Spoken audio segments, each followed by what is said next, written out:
They're off for the Totesport.com November Handicap. Joburg missed the break from a low draw. He often does. The Betchworth kid drops in. And as they go through the first furlong fairly steadily early, Tetmo Kier with the white face crossing over under Paul Hannigan to race handily. Seamnot against the fence, prominent with Rangefinder. Savino in a pale jacket.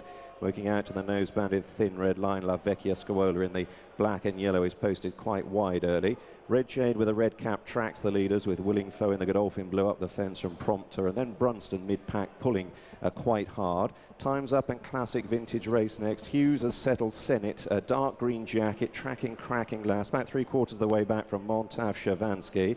Another of the greys, Lethal Glazes, racing out wide track by Savino, and then Salden Lick. Palomar's up the fence. The Betchworth kid is last but one, and Joburg, the slow starter, last in a well-grouped field for the November Handicap. It's been pretty steady through the first 3.5 furlongs, and once again Hannigan is dictating, this time aboard Tetmo Kier from La Vecchia Scaola, wide of Savino, then Seamnot up the running rail track by Thin Red Line, the grey Rangefinder.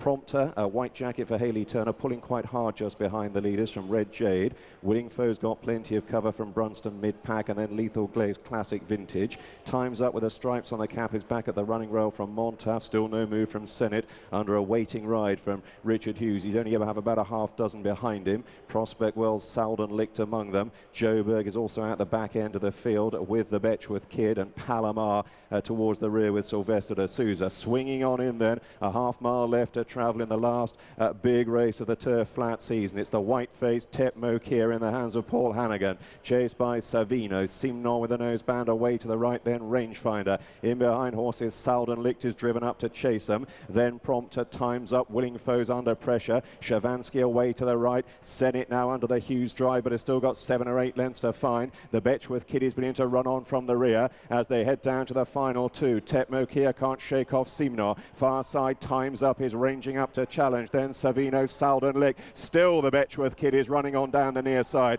Classic Vintage on the far side, and then Prompter. Time's Up led as they went past the furlong, chased by Seamnot. Classic Vintage, the Betchworth kid. Time's Up in front. The Betchworth kid is still closing, but he's not closing quickly enough, and Time's Up driven out to make sure, pricks his ears close home. Time's Up wins the November Handicap from the Betchworth kid Seamnot. Close to fourth, Classic Vintage, Prompter and Salden licked in a line, and then Palomar and Tetmo Kier under the new champion jockey Paul Hannigan just behind the principals.